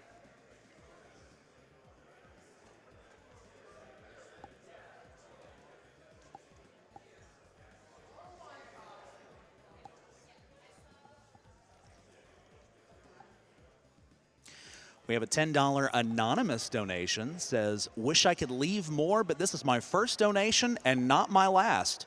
I love everything everyone does, and it brings me joy to be able to donate to a good cause. Good luck on the run this week.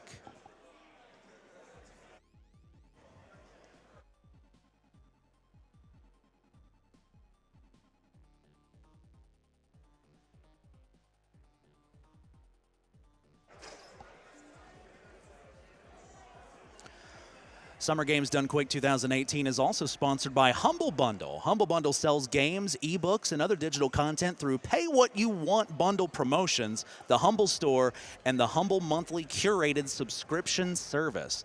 Customers choose how their payment is divided between the content creators, charity, and Humble Bundle.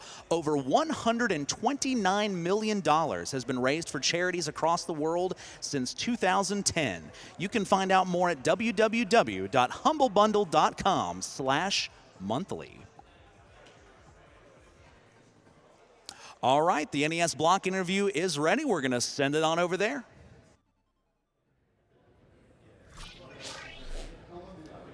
Hey everybody, I'm Fiesel, and I'm here with 3 of the runners from the NES block, which is going to be coming up later tonight after Ninja Gaiden Black.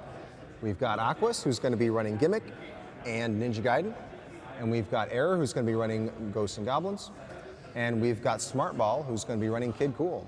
Hello guys, thanks for joining me. Hello. Thank you. My first question is for Aquas. You've run Gimmick a number of times in this marathon. How many times so far? This is going to be the 4th time I've ran Gimmick in a GDQ. So that's a lot of dedication for this game, to keep coming back to it and playing it year after year and still finding new stuff to do with it. I mean, do you find that the game has evolved a lot and changed in the years since you started running it?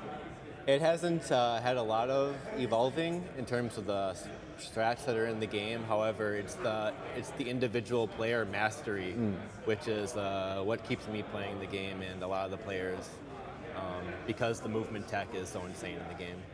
Yeah, people often cite Gimmick as being one of the most high movement tech games for the NES, and I mean, I assume you would agree with that, right? It's a lot of fun, yeah, for that reason. It seems really challenging, though. I mean, I see you reset all the time when you're doing attempts. Are you kind of worried that you're going to end up in a bad position in this live run? You don't have any reset opportunity. There are some backup strats for the very beginning. At the very beginning of the run, you can make a mistake and you can mess up the points, and the points are integral. It's the point route throughout the game that determines your item drops. However, since I'm so experienced in the game, I can work with any type of points and hopefully get the items I need and the point route going again. Been playing it for like 2.5 years now. So. All right, yeah. Anything go wrong, you probably are already anticipating and expecting. So you're also going to be running, speaking of unforgiving games, Ninja Gaiden, the original NES Ninja Gaiden. This is a game with a reputation for being just, impermeable here. So how long have you been running this game, first of all? I believe it'll be about a year. Okay, so relatively new, especially compared to Gimmick, right? Yeah, it's a newer one for me. What would you say attracted you to the game? Why pick that game up? I had originally learned Ninja Gaiden because I wanted to get better at Ninja Gaiden 2, which was a game I started speedrunning. And I was like, you know what, let's try Ninja Gaiden 1, see what's going on there. And I ended up liking Ninja Gaiden more than 2 somehow. Even though I think Ninja Gaiden 2 is the better game, but yeah, it's just it's the one speedrun I do that actually I have played in my childhood, so I do have a bit of a nostalgia with it, and for that, maybe that keeps me going a bit. Yeah. Okay. Did you come up with your own technique for doing these slash cancels, or I mean, how do you? I use an old school thumb mashing technique. I use just the thumbs. I don't do a one-handed mashing technique. I don't do anything weird like that. I just go for the thumbs, and it's not the fastest way, but it's fairly consistent, and that's what I'll be aiming for sub 13 today. Cool. Very nice. Good luck with that. Thank you. Error. Next question's for you here. So you last ran this how long ago? Ghosts and Goblins? I remember it was a couple of years ago. 3 years ago. 3. SGDQ 2015. Right. So that's a long history. Have you been playing the game since then, in between, or did you just pick it back up again after hiatus? A little bit of both. I captured the world record a little bit after the SGDQ 2015 run, and then didn't have too much competition, so I dropped it for a little bit. And eventually, a couple years ago, a new task came out, and a runner stuck in a plate was able to apply some of the task strategies, and he didn't do a 2-loop run, but he did a 1-loop run that was quite a bit faster than what I had done. So I picked the game up back again and ended up dropping the 2-loop world record by over a minute. Oh, wow. So there's definitely some new strats that have been developed. There's definitely some new strats, but they're quite a bit more dangerous too, because they involve damage boosts, and when you can only take one hit to begin with. Right. So do you intend to show off all these new strats? I mean, these really risky things? This I'm is a going to try and do them once. Right. If I fail them and end up dying because of it, then I'll do a little bit safer strat. Right. There are no safe strats in Ghosts and Goblins, just safer. So, do you think that, that Ghosts and Goblins has quite a reputation as being like an almost unsolvable game. Do you think that it actually deserves that reputation? I mean, obviously not someone from your skill, but I mean, in general, is that accurate? Yeah, okay. I'd say, I'm going to say yes also. I'd say yes. It does get a little bit easier just with more knowledge, because there are places where the hardest part of Ghosts and Goblins is that you can only take one hit before you die, or 2 hits. Because you first hit, you lose your armor, second hit, you die. Sure. With some more game knowledge, you find the locations of hidden armors that are hard to find, that just blind. But with time, you find out all the locations of it, and that's sort of your backup in case something goes wrong. So do you have backup strats lined up for this? I mean, you got to get your weapon back. I mean, all kinds of things. If you die, there's lots of I do where available. Okay. All right. There's one spot that if I pick up a certain weapon, it's not good, but I haven't picked it up in like 1,000 runs, so. Right. When it goes wrong. I don't know, that's my opinion. Well, if I remember correctly, you did really well with your SGDQ run a couple of years back. It ended up being about 3 seconds slower than the world record at the time. So, do you feel as confident this time around? I'm Not to jinx it or anything. But probably not, just because trying to show off the new tech, it is quite a bit harder than the last run. If everything goes right, I could beat the world record again. But You one guys of heard it here one first. of the tricks I get about 3% of the time. Oh, all right. So So temper our expectations. so 1% chance of world record. All right, we'll see. All right. Well, thank you. Smartball, next question is for you here. So I've noticed looking up on speedrun.com that you run a bunch of different games from a lot of different consoles. Most of the people I talk to, they kind of have a particular console or a particular genre that they stick to, but you seem to have a mixture of stuff. Some Sega stuff, some Game Boy, some Super Nintendo, NES. I mean, what kinds of games do you run besides what you're doing today? I guess a common theme would be just very weird physics in the game, as far as platformers go anyways. Thinking of games like Funhouse for the NES, it's just, it's tank controls and you're basically on ice the entire time, and it's just unbearable. Other games I'm thinking of are Out to Lunch for the SNES. It's, again, very slippery, the physics aren't very good, and it's just very difficult. I like very difficult, challenging games like that. So your namesake game, Smartball, is itself one such game with very unintuitive controls and unusual physics. Did that sort of get you into speedrunning? Is that why you called yourself that? Or It's just a game I really loved as a kid. Right. And I don't know. I just saw it was available, so I took it. There you go. So, Kid Cool in particular, a lot of people might not know this game. I don't see that it has a lot of runners to it, although the people who have run it are, notorious for the games that they choose. Author Blues and Brasentia being the other two people you share the leaderboard with there. But how does Kid Cool compare to these other games? And I mean, how would you describe it in general as a speedrun? It's very stressful. It's stressful. Okay. It's very inconsistent and just very fast-paced. It's very hard to control. I don't know. You're moving 1,000 miles an hour, and you have to have everything memorized, or else you're gonna mess up, and you're still gonna mess up. But I've done I've done 3 deathless runs so far of Kid Cool. Wow. And I think I'm the only one who's done one. So. So do you have any? I guess, how should I put this? You have any backup strats in case things go wrong? I mean, it sounds like this is a game you're not too sure is going to go perfectly. But I doubt it'll go perfectly. Okay. But I have locations where I could pick up a certain item that helps me throughout the run. And I'm still finding new locations, actually. But no, I have backup strats. I've become pretty consistent with everything I'm doing, so I'm confident I'll do well. Okay, well that's good. Confidence is a good start there. Do you, this being your first GDQ run, this is your first GDQ run, right? Although you've attended it for a couple of years now. Yeah. Do you think that that's going to be affecting you anyway, or do you think that you're pretty much as prepared for this as you're going to get? I don't know yet. You don't know I don't yet? know yet. Okay, It's a post-interview question, I guess. It really hasn't even hit me yet, I guess. You seem pretty calm about it, is why I'm asking. Yeah, I feel calm, which is very unlike me. Don't let it all hit at once. Yeah, right. Yep. No, once you get up on stage, about 20 minutes before the run, Yeah, that's the hard part, right? Yeah. And you just got nothing else to do to prepare but just sit there and wait, right? All right.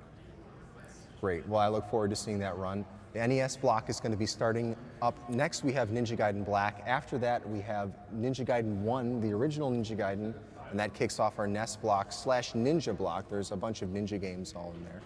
And while we're on the topic of ninjas, we have, as a prize coming up, anywhere between Ninja Gaiden Black and Hagane, we have the Ninja Gaiden Trilogy soundtrack. So we have 2 CDs here. Can't really see, there you go. And we have a vinyl record collection of Ninja Gaiden songs right here. Look at this. I didn't even know that they made video game soundtracks on vinyl, but here you go. There it is. And that is a $15 or more donation anytime between Ninja Gaiden Black and Hagane. And I see that they're about ready for the next run coming up here, so I'm going to throw it over to the front. Enjoy Ninja Gaiden Black, and enjoy the nest block. See you, everybody.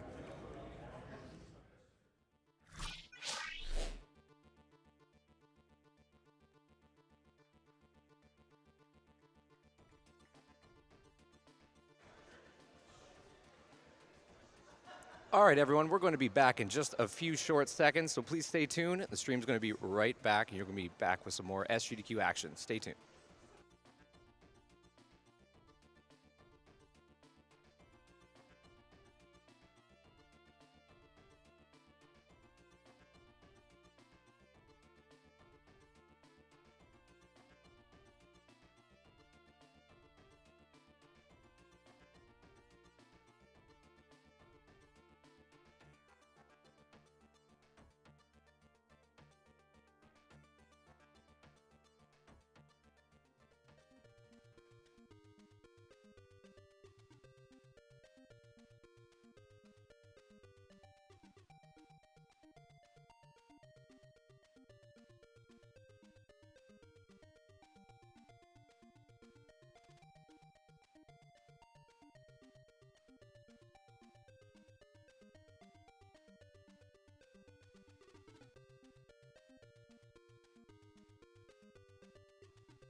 Hello, everyone. Welcome back to SGDQ. We're going to get set up for Ninja Gaiden Black in just a moment, and Canis is going to be running that one. Very excited to catch that run. But first, I want to get through a few more donations. So many donations coming in. Just want to thank everybody who's taken the time to donate. Here's a donation for $10. It's from Kron B. It says, MSF is good and cool. And that's a great opportunity for me to tell you all about what we're here raising money for. And that's, of course, Doctors Without Borders, or Médecins Sans Frontières, or MSF.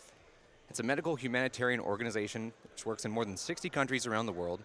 It's a private, international association that provides assistance to populations in distress, to victims of natural or man-made disasters, and to victims of armed conflict. And they do this irrespective of race, religion, creed, or political convictions. You can find out more at doctorswithoutborders.org. That's their website.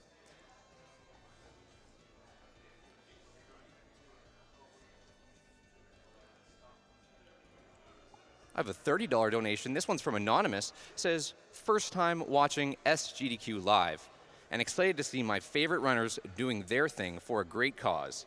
First donation with more to come.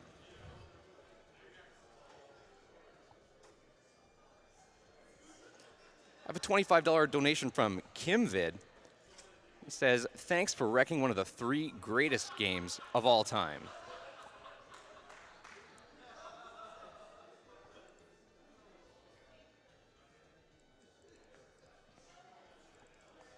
I have a $250 donation from Lone Soldier.